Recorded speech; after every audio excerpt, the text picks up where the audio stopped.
L'onde de choc, sincèrement, on se l'attend, il faut à peu près 2h30. On est prêt? Bon allez, on prépare tous les ingrédients et puis...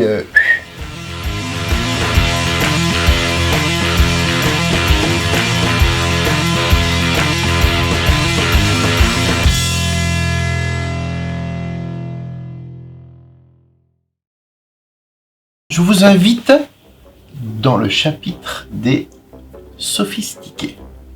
C'est pas complètement le grand jeu, mais c'est quand même sophistiqué. Et notre recette onde de choc, eh bien vous allez voir que ça déménage.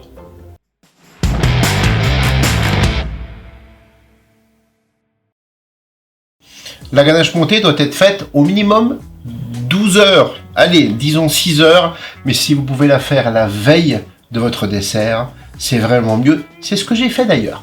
On va en faire une ensemble et magie de la télé, je vais la sortir du réfrigérateur, elle sera toute cristallisée et vous verrez la différence. On prend le chocolat Gillara. On n'est pas obligé de le fondre. J'ai bouilli ici le lait avec le glucose. C'est brûlant. Je le verse en une seule fois. Mais attention, on ne mélange pas. Ça, c'est une petite astuce lorsqu'on travaille en petite quantité chez soi. Pas besoin de micro-ondes ou de bain-marie pour chauffer le chocolat quand on vous indique parfois fondre légèrement le chocolat. J'utilise simplement la chaleur du lait bouilli. Maintenant, je retire l'excédent du lait en gardant vraiment, regardez dans mon petit broc en plastique, je ne garde vraiment que le minimum pour démarrer l'émulsion. Ça veut dire commencer à obtenir un noyau élastique et brillant petit à petit grâce aux ajouts de lait. On prend un mixeur. Ça, c'est l'outil idéal. Au fouet à la maryse, on fait une belle émulsion, mais feriez-vous une belle mayonnaise avec une maryse? Non. Donc ce mixeur, il permet tout simplement de faire une émulsion parfaite. C'est ce qu'on appelle tout simplement un mixeur plongeant.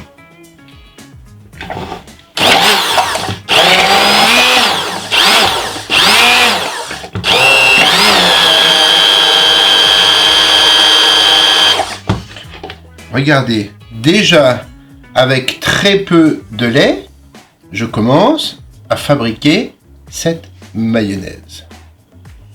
J'ajoute un second ajout.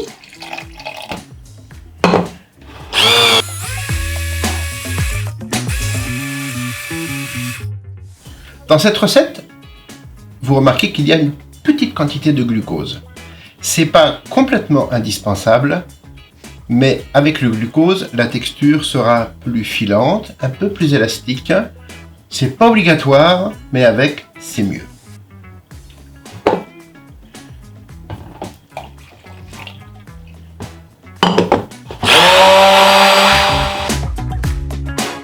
Voilà, le chocolat au lait est parfaitement émulsionné. Vous voyez, c'est liquide, mais c'est élastique, ça nappe.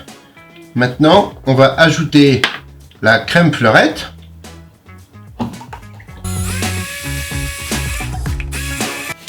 Et voilà.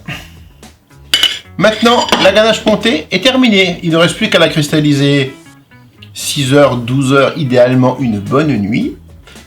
Elle est déjà au réfrigérateur. Celle-ci, je ne vais pas l'utiliser maintenant. On va maintenant préparer la seconde recette, qui est la pâte sucrée au cacao.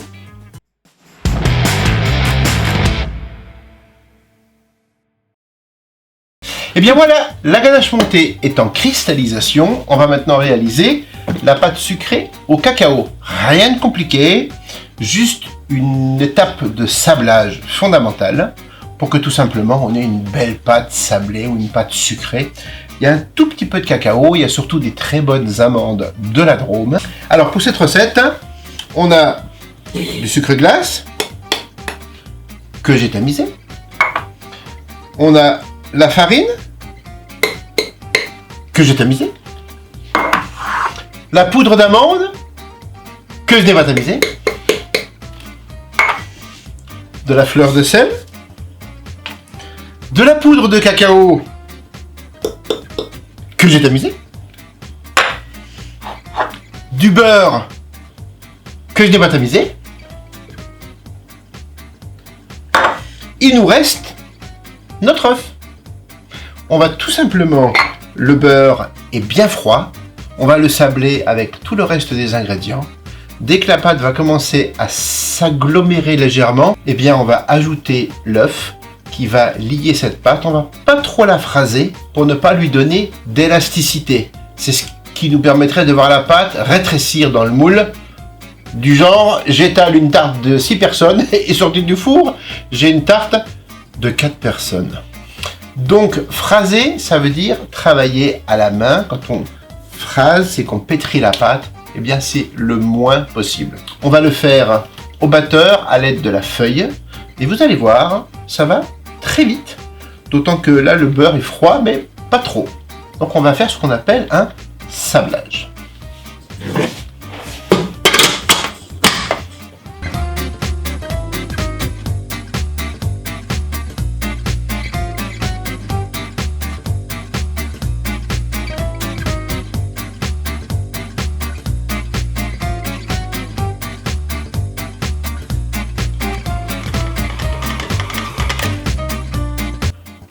« 6 heures au réfrigérateur, idéalement une nuit, c'est ce que j'ai fait d'ailleurs. Plus la pâte va reposer, moins elle aura d'élasticité et plus elle sera facile à étaler et au four, elle ne bougera pas. » Et bien voilà.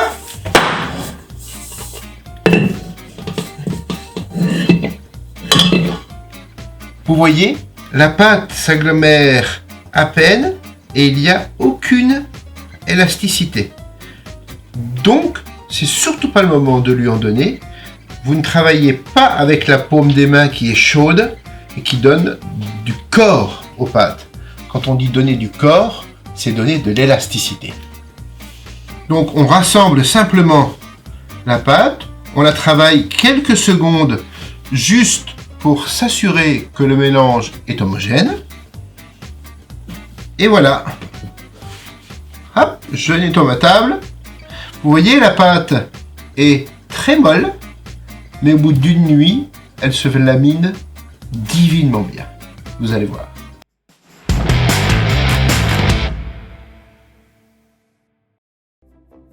Donc, la troisième recette, c'est un biscuit ultra moelleux qui vient juste au-dessus d'une ganache crémeuse Manjari avec une petite astuce, on va en parler juste après. Le tout déposé sur une pâte sucrée que l'on a faite au cacao, qui est ultra croustillante quand elle est bien cuite, on en parlera tout à l'heure. Et dessus, juste pour le plaisir, eh bien quelques petites boules ultra gourmandes de ganache montée Jivara. Eh bien, le chocolat est fondu bien chaud au micro-ondes, position décongélation. On va l'émulsionner avec la crème. La crème est froide, le chocolat est bien chaud. Aucune nécessité de chauffer la crème. On terminera l'émulsion en ajoutant les jaunes d'œufs. Et pendant ce temps, on va monter tranquillement, à vitesse modérée, les blancs d'œufs avec le sucre.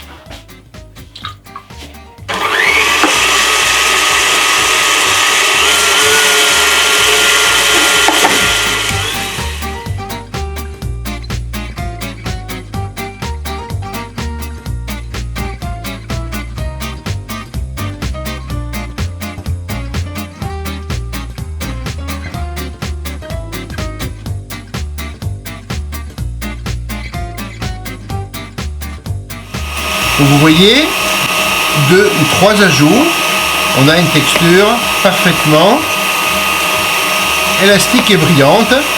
C'est ça l'émulsion.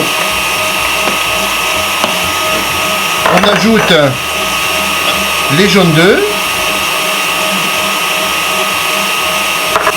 Donc j'émulsionne. Regardez cette émulsion qui est vraiment magique. Pendant ce temps, vous voyez qu'à vitesse modérée, eh bien, les blancs montent avec le sucre ajouté en 3 fois. Et on a des blancs qui ont une très belle texture fine, une alvéole fine. Cela s'appelle monter au bec d'oiseau. Aucun blanc ne peut monter à grande vitesse correctement. Vous entendez le bruit du KitchenAid? Voilà ce dont il s'agit. On en mélange une petite partie pour alléger le chocolat. Je mélange du centre vers l'extérieur. Je ne tourne pas ma maryse. Regardez mon geste. Je soulève la pâte du centre vers l'extérieur. Je mélange peu, mais je mélange efficace. Vous voyez que le chocolat est déjà pré-mélangé, pré-allégé. Il est donc prêt pour recevoir tous les blancs d'œufs. Et ainsi, en rapprochant les deux textures, on a un mélange très intime, très délicat, sans faire retomber les blancs. On a donc une mousse ou un biscuit parfait.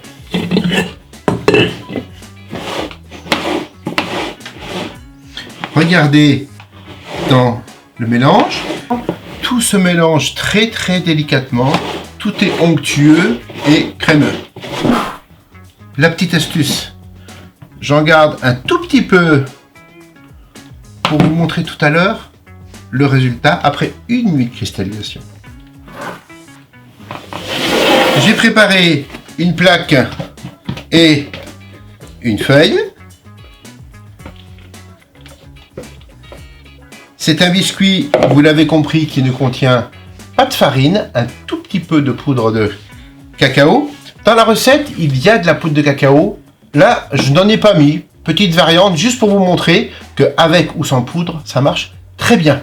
Mais comme je voulais vous la faire découvrir en mousse chocolat, et qu'avec mes amis cadreurs, on va aussi la goûter, dans ce cas-là, vous ne mettrez pas de poudre. Ça ne veut pas dire qu'on est obligé de se jeter dessus, Tom. D'accord ? On l'étale comme ceci. On enfourne ça pendant quelques minutes à 180-190 degrés. Ça doit juste coaguler. Une sorte de soufflet qui retombe un petit peu. Vous verrez, c'est divin. J'enfourne ça et on se retrouve juste après. Eh bien, le biscuit moelleux Mangiari est réalisé. Je l'ai mis à refroidir. On va en détailler des petits disques. La pâte sucrée cacao est-elle refroidie? J'ai commencé à l'étaler. Je vais l'étaler relativement fine, pas trop fine. Personnellement, j'aime bien quand la pâte se mâche. Quand c'est trop fin, ça a tendance à ramollir très très vite au réfrigérateur. Moi, j'aime bien les pâtes qui ont une texture généreuse. Donc, on étale la pâte. Allez, la recette est faite pour 8. On va faire rapidement 4 tartelettes. Voilà. On est à la mode des tartelettes foncées en cercle, vous savez, qu'on appelle arasées. Moi, de temps en temps, j'aime bien retrouver une tartelette avec les bords dentelés tels que j'ai appris en apprentissage. Alors voilà, on fait comme ça cette fois-ci.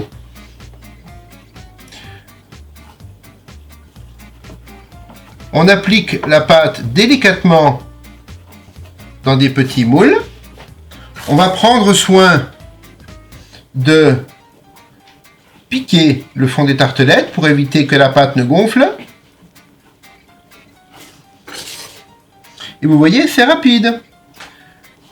Les moules à tartelettes, on ne les lave jamais avec un produit et du détergent. Donc, en fait, on n'a pas besoin de les beurrer. On va les piquer, vous voyez, avec le pouce délicatement, sans changer l'épaisseur de la pâte. Avec le pouce, délicatement, j'applique la pâte sur le bord. Je dis bien sans changer l'épaisseur. Vous voyez? Et voilà, les rognures, vous les gardez. Vous en faites une petite boule, ne la travaillez pas trop. Et ça, vous pouvez le mettre au congélateur pour une prochaine fois. Ou bien tout simplement, par exemple, en faire un petit boudin. On en coupe comme des tranches de saucisson et ça fait des petits sablés pour le café.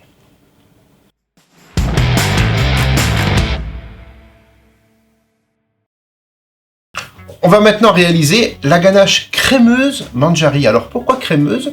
Pour deux raisons. Il y a une partie de lait, une partie de crème, mais il y a une petite astuce.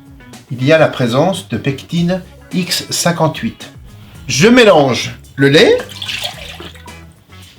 J'ajoute que je mélange avec la crème. Je mélange la pectine X58 avec le sucre.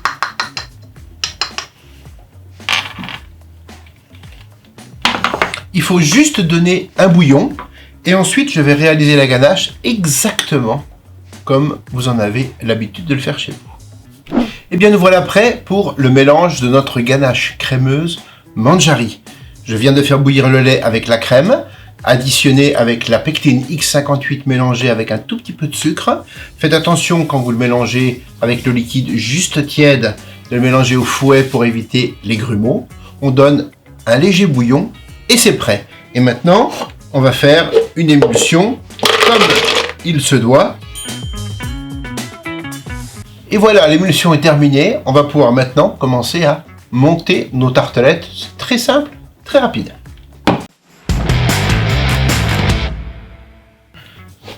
La ganache est bien chaude. La pectine va gélifier à peu près à 40 degrés. Donc vous devez la travailler bien chaude. Elle est à peu près à 50 degrés. C'est important. Regardez.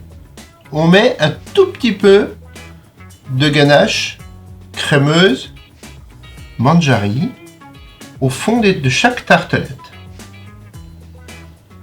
Vous voyez que grâce au piquage de la fourchette, la pâte n'a pas gonflé, elle est bien plate. Maintenant, je vais profiter de cette ganache pour parfaitement coller le biscuit.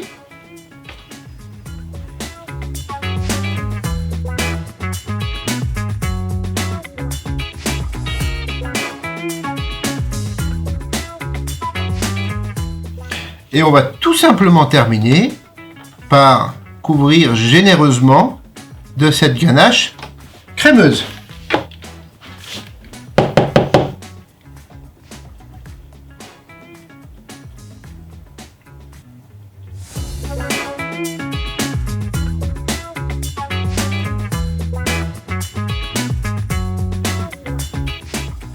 Et là, rien qu'en garnissant, on sent ces arômes divins, délicats de Manjari.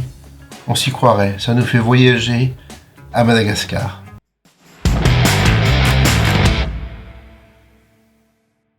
Et bien voilà, vous avez vu, le chocolat est parfaitement ambré de lignes de beurre de cacao cristallisé. Il est fluide, il reste encore quelques petits morceaux. C'est pas dramatique dans la mesure où j'ai prélevé à l'aide d'une cuillère à soupe ce dont j'ai besoin. Je l'ai mis dans un cornet chocolat. Alors si vous n'êtes pas très à droite ou à droit avec un cornet de chocolat, n'hésitez pas. Vous pouvez prendre une cuillère à café et vous pouvez faire ce que je vais faire au cornet avec une cuillère à café délicatement. Vous allez voir l'objectif à atteindre tout simplement. Je fais des petits points de différentes grosseurs.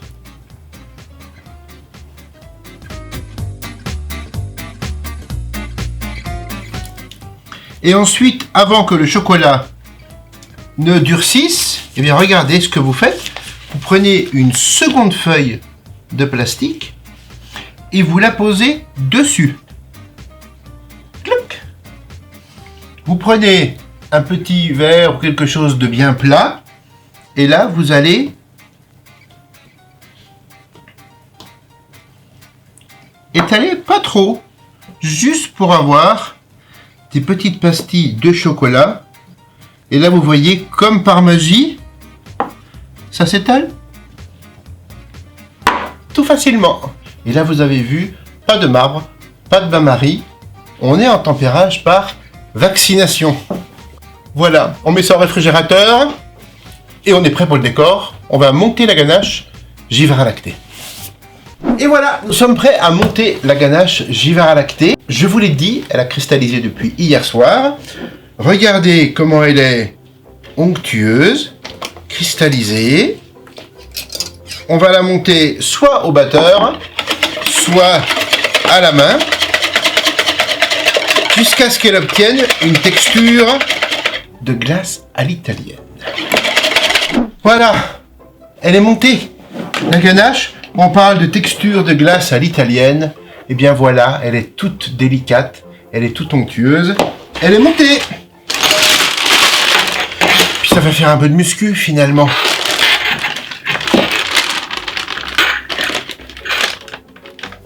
Pas trop montée, juste de telle façon, vous voyez, qu'on arrive à la prendre au fouet.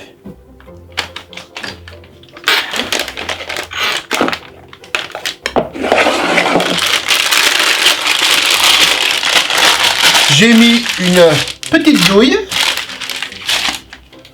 Donc maintenant, on va dresser des petites boules de différentes grosseurs qu'on va juste chapeauter avec nos disques de chocolat. Et c'est fini. Sophistiqué, mais pas compliqué.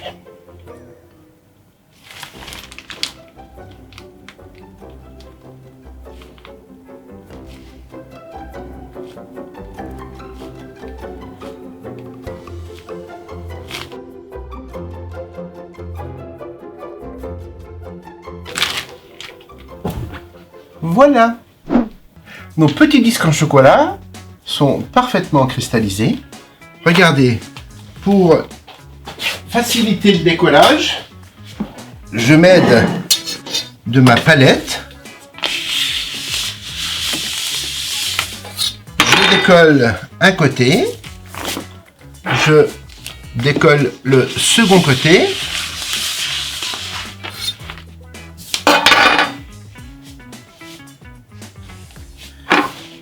Et ensuite, il ne me reste plus qu'à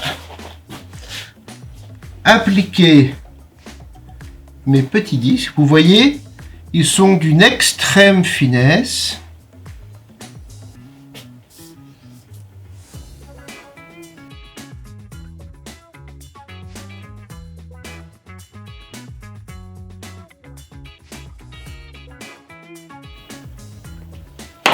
Et voilà. C'est terminé, pas compliqué, juste sophistiqué. Et bien voilà, c'est terminé pour Onde de Choc. J'espère que vous avez passé un bon moment, que vous allez surtout l'essayer chez vous, parce que c'est vraiment du bonheur en perspective. Je vous l'ai dit, la connivence entre Mangiari et Givera Lacté, c'est juste divin. Je vous dis à bientôt pour une nouvelle recette. Salut! Bon, eh ben dis donc, ça c'est fait, il y a une tonne de plonge. Pâtisser à la maison c'est sympa, mais alors, wouh! Je ferais pas ça tous les jours. et pourtant, c'est bien ce que je fais. Bon allez, hop, on plie les gaules. C'est bon, les micros sont défaits.